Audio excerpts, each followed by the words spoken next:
చిత్తూరు జిల్లా కుప్పం శాంతిపురం మండలంలోని శివపురం వద్ద ఉన్న సీఎం నివాసం వద్ద ఏర్పాటు చేసిన మీడియా సమావేశంలో మాట్లాడారు చిత్తూరు పార్లమెంట్ అధ్యక్షుడు Shanmukhareddy, MLC Kancharla Srikanth, RTC vice chairman Muniratnam. గత ఎన్నికల ముందు సీఎంగా చంద్రబాబు అవ్వాలని రాష్ట్రంలోని యువకులు, వ్యాపారస్తులు కోరుకున్నారు. గత ఎన్నికల్లో కూటమి ప్రభుత్వం అధికారంలోకి వస్తే రాష్ట్రానికి కంపెనీలు తీసుకొస్తామని హామీ ఇచ్చారు. ఎన్నికల్లో ఇచ్చిన హామీల ప్రకారం నేడు అనకాపల్లిలో స్టీల్ ప్లాంట్ పరిశ్రమకు సీఎం చంద్రబాబు శంకుస్థాపన చేశారు.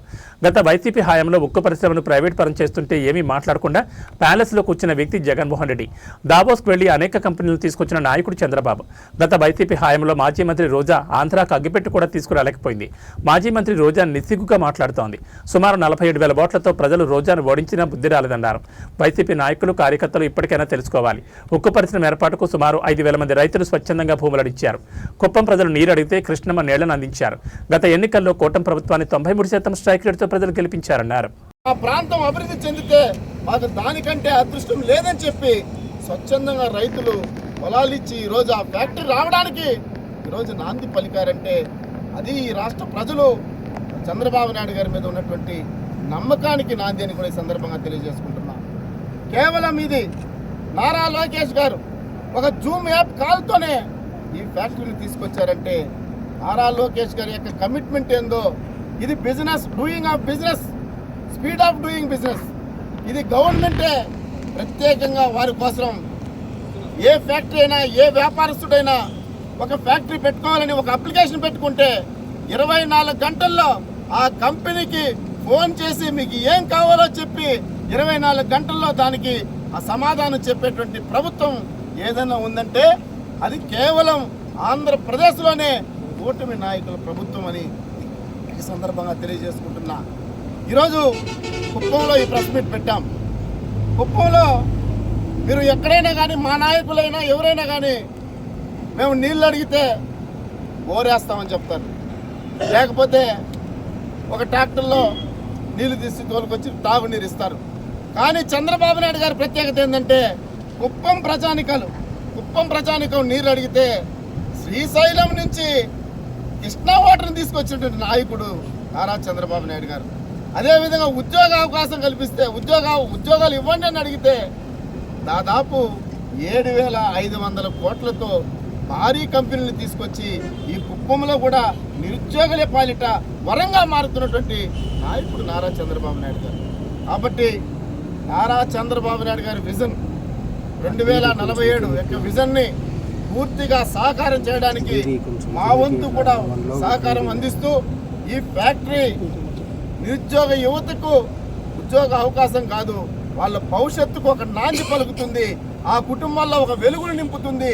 1,65,000 ఉద్యోగాలు ప్రత్యక్షంగానూ వస్తుందని ఈ సందర్భంగా తెలియజేస్తారు. గత 5 సంవత్సరాల్లో అంటే మన 2024 ముందు 2019 నుంచి 24 మధ్య ఏ విధంగా నష్టపోయిందో మనందరికీ తెలుసు. అటు సంపద పెంచి సంపద పంచాలి అనేది చంద్రబాబు నాయుడు గారి ఆలోచన అయితే, అప్పు చేసి పప్పుకోడు అనే ఆలోచనతోటి ఆనాడు జగన్మోహన్ రెడ్డి గారు ముఖ్యమంత్రిగా ఉన్నప్పుడు ప్రవర్తించారు. అప్పు తీసుకొచ్చారు, నేను సంక్షేమ పథకాలు వేస్తున్నాను, నేను నవరత్నాలు అమలు చేస్తున్నానని చెప్పారు. కానీ రాష్ట్రానికి 10 లక్షల కోట్లు అప్పు మిగిలించి ఒక ఆర్థిక విధ్వంసాన్ని ఆయన ఏ విధంగా చేశారో మనం చూసాం. అయితే ప్రజలందరూ అన్నీ గమనిస్తూ ఉంటారు అనే దానికి ప్రతి ఒక్క అంశాన్ని కూడా వాళ్ళు గుర్తుపెట్టుకున్నారు.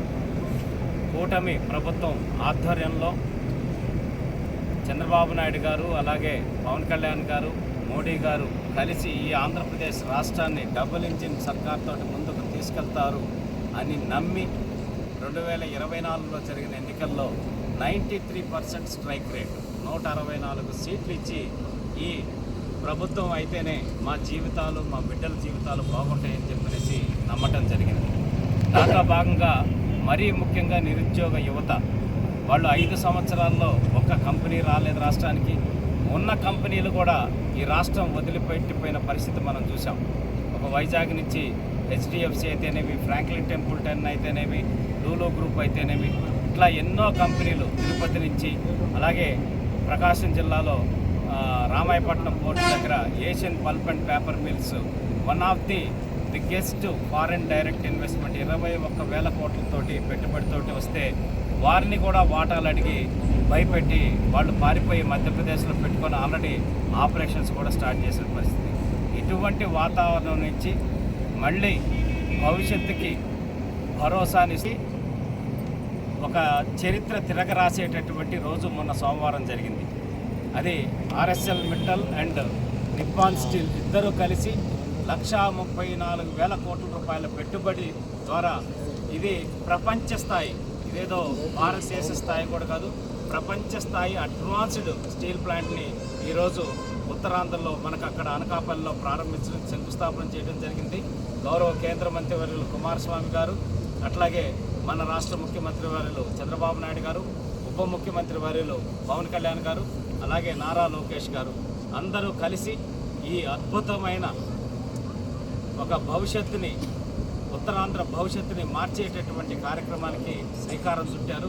దీని ద్వారా కూడా 1,00,000 మందికి ప్రత్యక్షంగా మరియు పరోక్షంగా ఉద్యోగ అవకాశాలు, అలాగే ఎన్నో ఎంఎస్ఎంఈ సంబంధించినటువంటి సంస్థలు పెట్టేదానికి, చిన్న తరహా మధ్య తరహా పరిశ్రమలకి ఈ ప్లాంట్ ఒక ఆధారం అవుతుందని చెప్పనేసి మేము గర్వంగా తెలియజేస్తా ఉన్నాం. ఎందుకు ఉత్తరాంధ్ర చరిత్ర మారుస్తుందని చెప్పనేసి అంటున్నామంటే, మనకి ఇప్పటికీ తెలుసు శ్రీకాకుళం జిల్లాలో వెనుకబడిన ప్రాంతం, ఎక్కడికి వలస కూలీలను చూసినా కూడా మనకు అటువంటి ప్రాంతం శ్రీకాకుళం విజయనగరం ప్రాంతాల నుంచి వస్తారు. కానీ అలా కాకుండా ఈరోజు అన్నిటికీ మించి వైజాగ్ని ఐటీ హబ్గా, అలాగే మనకి విజయనగరం మరియు శ్రీకాకుళం ఒక ఇండస్ట్రియల్ హబ్గా తీర్చిదిద్దేదానికి ఇది ఒక పెద్ద మెట్టు అని చెప్పనేసి తెలియజేస్తున్నాం. ఎందుకు అంటే భోగాపురం ఎయిర్పోర్ట్, అక్కడ ఇంటర్నేషనల్ ఎయిర్పోర్ట్ పెట్టడం, ఇంటర్నేషనల్ కనెక్టివిటీ తీసుకురావటం, పోర్టు, ఇంకా అనుబంధ పరిశ్రమలు కూడా తీసుకురావడం ద్వారా ఉత్తరాంధ్ర దిశ దశ మార్చేటటువంటి ప్రాజెక్ట్ కింద దీన్ని మనం అందరం తెలియజేసుకోవచ్చు. 5,000 ఎకరాల్లో ఫేజ్ 1, ఫేజ్ 2 2 ఫేజుల్లో 2030 నాటికి ఫేజ్ 1 పూర్తి చేసే దిశగా ఈరోజు చంద్రబాబు నాయుడు గారు దిశానిర్దేశం చేసి ఆ కంపెనీకి సంబంధించిన వ్యక్తులు కూడా అదే వేదిక నుంచి కూడా మేము పూర్తి చేస్తామని చెప్పనేసి